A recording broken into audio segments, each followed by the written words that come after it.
বাগেরহাটের জেলার মানুষ কি ঘুমাইতে পারে? আরো আসতে বলেন, ঘুমাইতে পারে?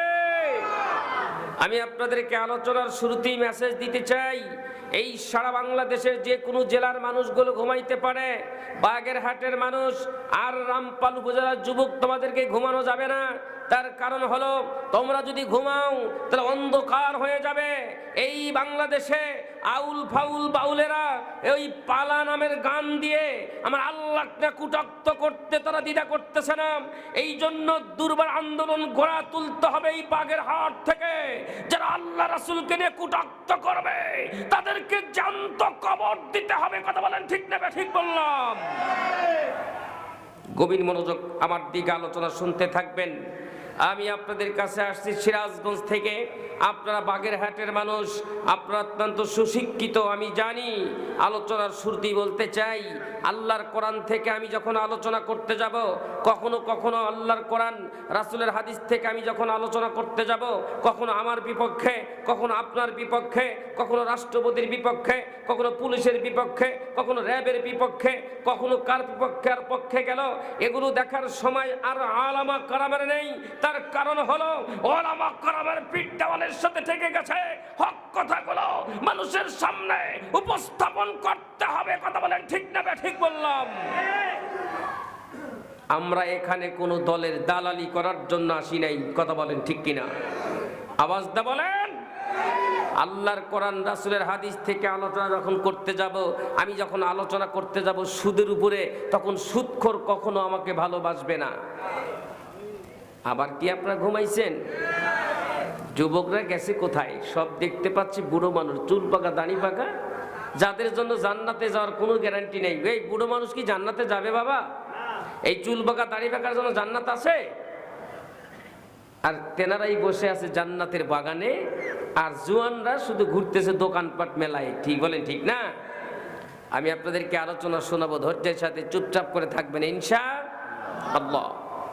বলছিলাম আল্লাহর কোরআন রাসূলের হাদিস থেকে আলোচনা চলবে ইনশাআল্লাহ। সুদের বয়ান যখন আমি করব, তখন বক্তার উপরে অনেকেই মন খারাপ করে, আসে না? ঘুষের বয়ান যখন করব, তখন ঘুষখোর অফিসাররা বক্তাকে ভালোবাসবে? খতিব মহোদয়, ইমাম সাহেব যদি মসজিদে জুমার দিনে ঘুষের উপরে বয়ান করে, ওই এলাকায় যদি কোনো ঘুষখোর অফিসার থাকে, মুসল্লি বা কমিটি, তখন ভিতরে ভিতরে শুরু করে দেয় ষড়যন্ত্র। এই ইমাম আর চলবে না, এই ইমাম ভালো না, আগেরটাই ভালো, পান খাইছে আর চাকরাইছে আর পিকসি ফালাইছে। কথা কন ঠিক কিনা? ঘুমাইতেছেন নাকি আপনারা? গভীর আলোচনা শুনতে থাকবেন ইনশাআল্লাহ। সুদের উপরে যখন ইমাম বা খতিব বয়ান করে, তখন দেখবেন যে ওই এলাকায় সুদখোর যারা আছে, তারা খতিব বা ইমামের পিছনে লেগে যায়। এই ইমাম আর চলবে না, কথা বলতে হবে। বেপরদার যখন ওয়াজ করে কোরআন থেকে, ওয়াকরনা ফি বুয়ুতিকুন্না ওয়ালা তাবাররাজনা তাবাররুজাল জাহিলিয়াতিল উলা,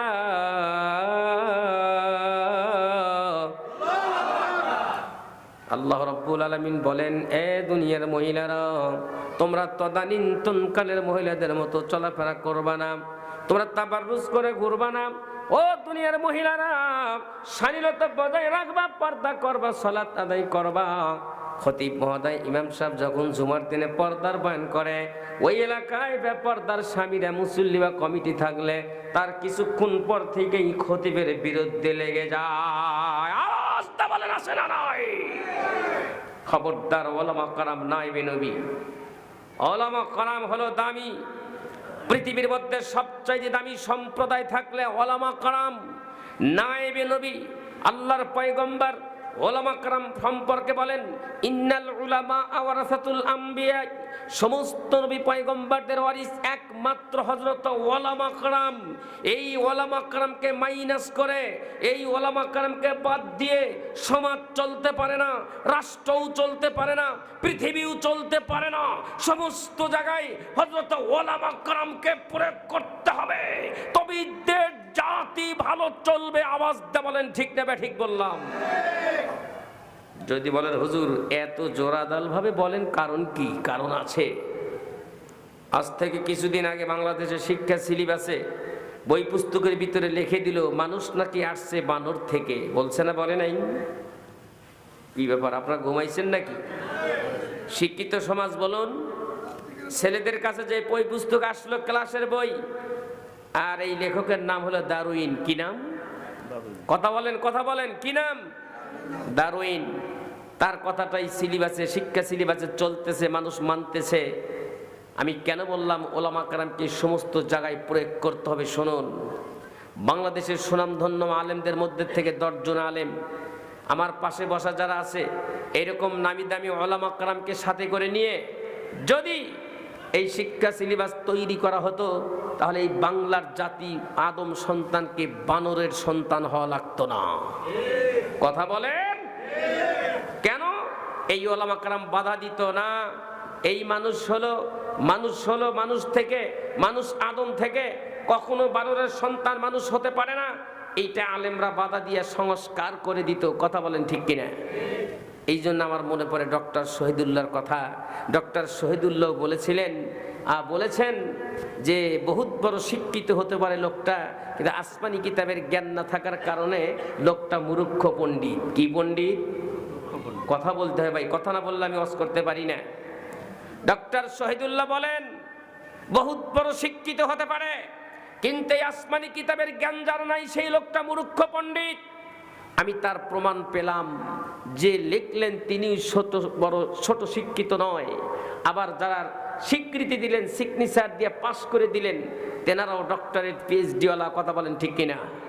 আমি আপনাদেরকে বলতে চাই মুসলমান ভাইয়েরা, আল্লাহ পাক মানুষ সম্পর্কে কোরআনে ওয়াজ করেন, ওয়ালাকাদ কাররামনা বানি আদম।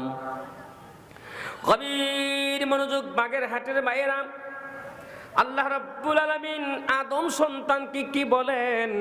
ওয়ালাকাদ কাররামনা বানি আদম। হে মানুষ, তোমরাই হলো সম্মানিত, তোমরাই দামি। চিৎকার দিয়ে বলেন না মারহাবা।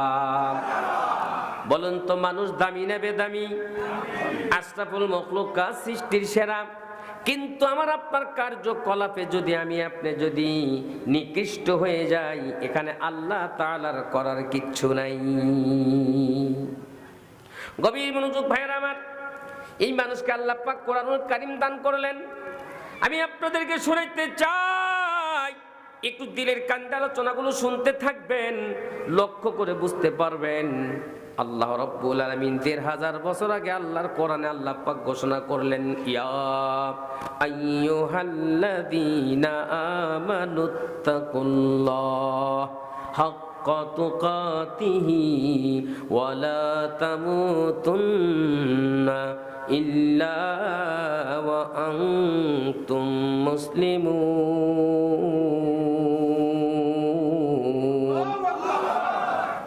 গভীর মনোযোগ ভাইয়েরা আমার, আল্লাহ পাক কোরআনুল কারীমের মধ্যে 1500 বছর আগে আল্লাহ পাক বলেন, ইয়া আইয়ুহাল্লাযীনা আমানুত্তাকুল্লাহ। হে ঈমানদারেরা, হে বিশ্বাসীরা, আমি আল্লাহকে ভয় করো, ভয় করার মতো। অতঃপর মুসলমান না হয় মৃত্যুবরণ করিও না। আমার প্রশ্ন, এখানে যত মানুষ বসছেন, মুসলমান ছাড়া অন্য ধর্ম অবলম্বী কেউ কি এখানে আছে? একটু জোরে বলেন, আছে? অন্য ধর্মের কেউ ভাই যদি এখানে আসে বসতে দিবেন? কথা কন, বসতে দিবেন না? বলেন কি বাঙালি, কি বলেন? অন্য ধর্মের লোক যদি এখানে আসে, আমার এখানে এসে যদি দাঁড়ায় বলে, বক্তাবুল হাসান আপনি ওঠেন, আল্লাহর কসম আমি দাঁড়ায় ওয়াজ করব, আর আমার হিন্দু ভাইকে আমার চেয়ারে বসতে দিব। এইটাই হলো ইসলাম। ইন্নাদ-দীন ইনদাল্লাহিল ইসলাম। একমাত্র, কেবলমাত্র, শুধুমাত্র জীবন বিধান ধর্মের নাম ইসলাম ধর্ম। কথা কন, কি ইসলাম ধর্ম সন্ত্রাসী ধর্ম? নাউজুবিল্লাহ বলবেন না। এই বাংলার জমিন থেকে কিছু নাস্তিক মুরতাদের বাচ্চারা, মুসলমান আল্লাহর মেহমান, ক্ষমতার অপব্যবহার করে বিশ্বাস করেন এমন পর্যায়ে চলে গিয়েছে। আমি আপনাদেরকে শোনাইতে চাই, আল্লাহু আকবার। মুসলমান ভাইয়েরা আমার, এই ইসলাম ধর্মকে সন্ত্রাসী ধর্ম বলেছে। মুসলমানের ঘরে জন্ম নিয়ে আমি মনে করি তুই মুসলমানের বাচ্চা নয়। কথা বলেন ঠিক না? ঠিক বললাম? আল্লাহু আকবার। ইসলাম ধর্ম সন্ত্রাসী ধর্ম হতে পারে না বেটা, ইসলাম ধর্ম শান্তির ধর্ম। যারা বলে ওরাই হলো সন্ত্রাসের দাদা। আওয়াজটা বলেন ঠিক নেবে, ঠিক বললাম? গভীর মনোযোগ ভাইয়েরা আমার, আমি আপনাদের ছোট্ট ছোট্ট একটু আলোচনা শুনাইতে চাই। ইত্তাকুল্লাহ, আল্লাহর ভয়। আল্লাহ পাক কেন বললেন? আল্লাহকে ভয় করার কথা কেন বলতেছেন? জায়গায় জায়গায় এই কথাগুলো আছে না নাই?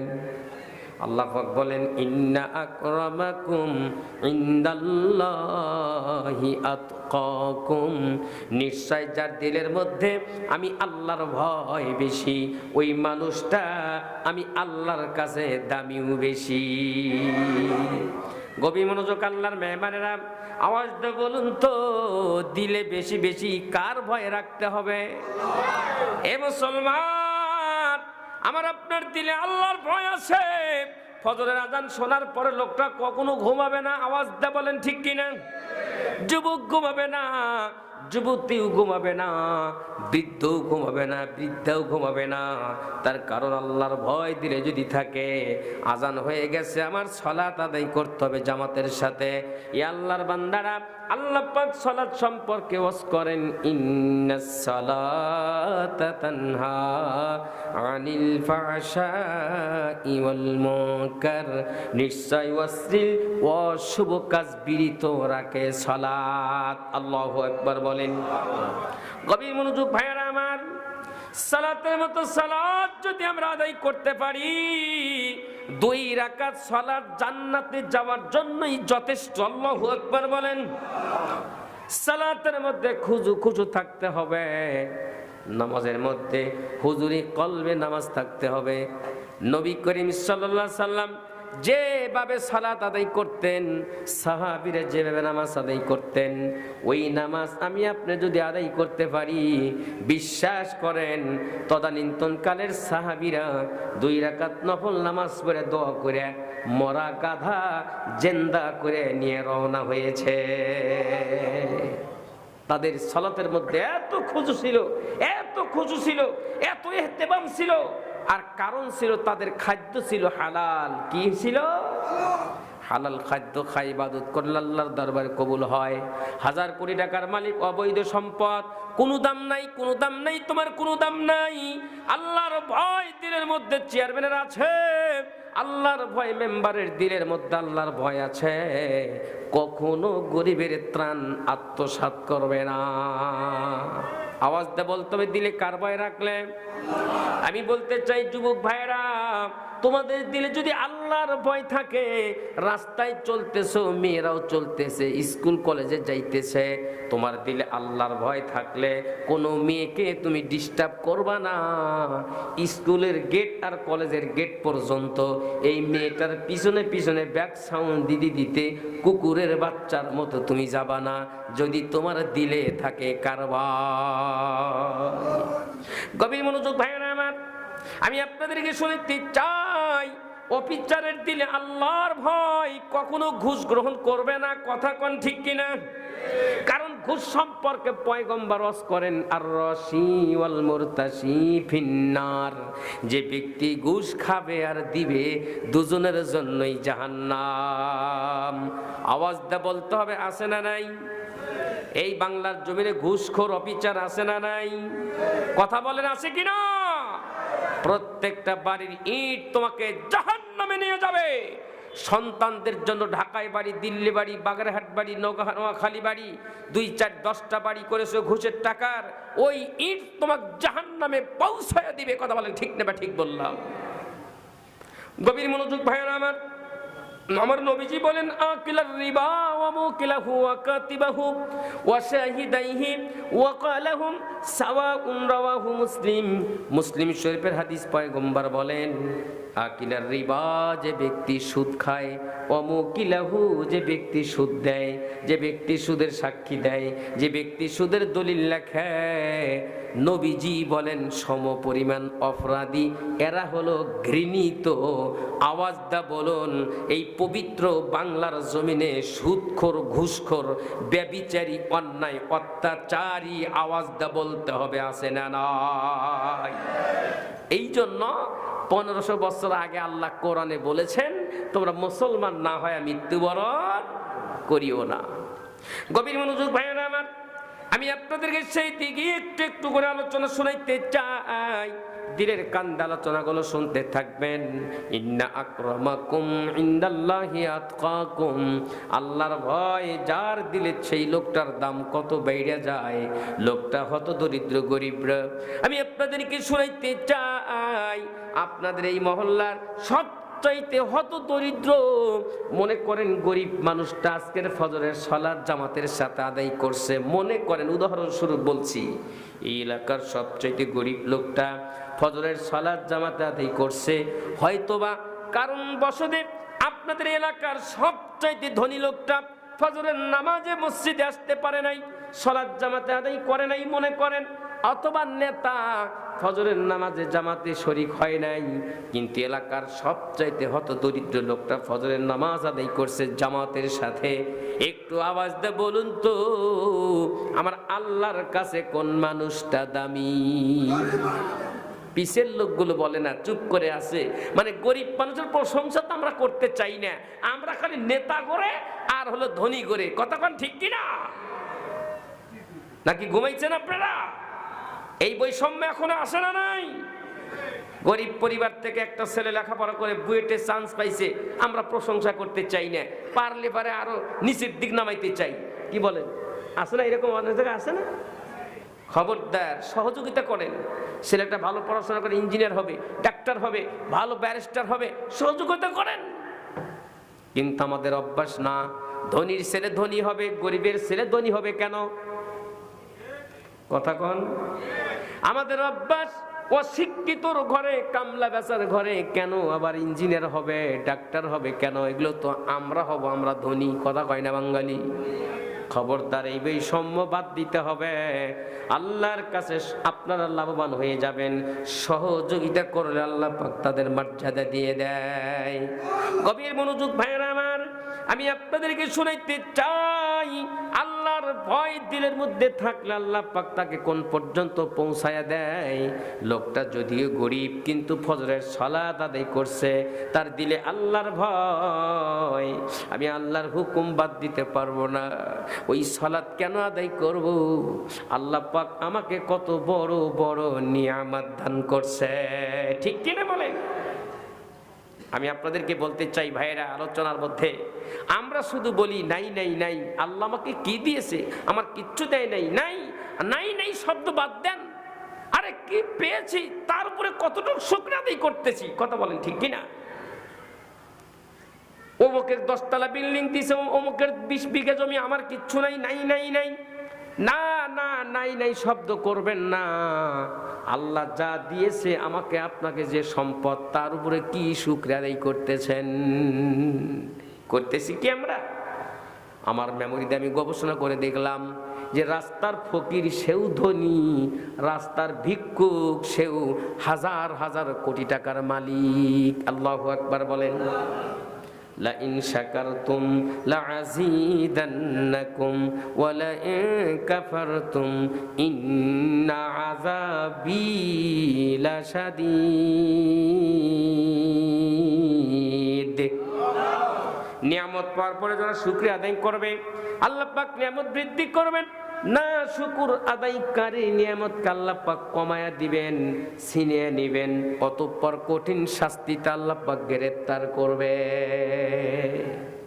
আমি আপনাদেরকে বুঝাইতে চাই, শোনাইতে চাই, আল্লাহ পাক হাজার হাজার কোটি টাকার সম্পদ আপনাকে আমাকে আল্লাহ পাক দান করছেন। সায়েন্স ল্যাবরেটরিজ, বিজ্ঞান কোরআন থেকে রিসার্চ করছে। এ বাঙালি, ও বাগেরহাটের জেলার ভাইয়েরা, আমি আপনাদেরকে শোনাইতে চাই, এই কোরআন থেকে আমি আপনাদেরকে বিজ্ঞানময় যদি আলোচনা শোনাইতে চাই, ওই ছায়াপথ অন্ধকার কূপ মিল্কিও আমি ম্যাগনেট নিয়ে যদি আল্লাহর কোরআন থেকে আপনাদেরকে আলোচনা শোনাইতে চাই, ঘন্টার পরে ঘন্টা শেষ হয়ে যাবে। আল্লাহর কোরআন থেকে বিজ্ঞানময় আলোচনা করে আমি শেষ করতে পারবো না। কথা বলে? কোরআনকে যদি প্রশ্ন করা যায়, কোরআন তোমার ভিতরে কি ভূগোল আছে? আওয়াজ দিয়ে বলুন তো, কোরআন জবাব দিতে পারবে কি? কথা বলেন। কি প্রশ্ন করবেন কোরআনের কাছে আপনি? এ কোরআন আছে কি রাষ্ট্রনীতি? কোরআন ভাবে রিসার্চ করে দেখো। আমি কোরআনের ভিতরে রাষ্ট্রনীতি, সমাজনীতি, রাজনীতি, নারী নীতিমালা, এ টু জেড, রান্নাঘর থেকে সংসদ ভবন পর্যন্ত যা দরকার, আওয়াজ দে বলুন তো আল্লাহর কোরআনের কাছে আছে না নাই? শুধু গবেষণা করে বের করা দরকার, ঠিক কিনা বলেন? কথা কোন রে ভাই? গভীর মনোযোগ ভাইরা আমার, একটু দিলের কান্দ আলোচনাটা শুনতে থাকবেন। আমি আপনাদেরকে সেই দিকেই তো আলোচনা আবার ফিরে ঘুরে চলে যাব ইনশাল্লাহ। আমি আপনাদেরকে শোনাইতে চাই, আল্লাহর কোরআন থেকে বিজ্ঞানময় আলোচনা চলবে। আল্লাহু আকবার, আল্লাহু আকবার। আমরা কেউ গরিব না, সব হাজার হাজার কোটি টাকার মালিক। এ বন্ধু, বিজ্ঞান রিসার্চ করে গবেষণা করে বের করলো কোরআন থেকে। আল্লাহু আকবার। আমি বললাম রাস্তার ফকিরও কোটি হাজার কোটি টাকার মালিক, একজন ভিক্ষুক সেও হাজার কোটি টাকার মালিক। কেমনে বললাম শুনুন। ওই যে নিয়ামত পাইছি শুকরিয়া আদায় করতে চাই না, নাই নাই নাই, আল্লাহ আমাকে কিচ্ছু দেয় নাই।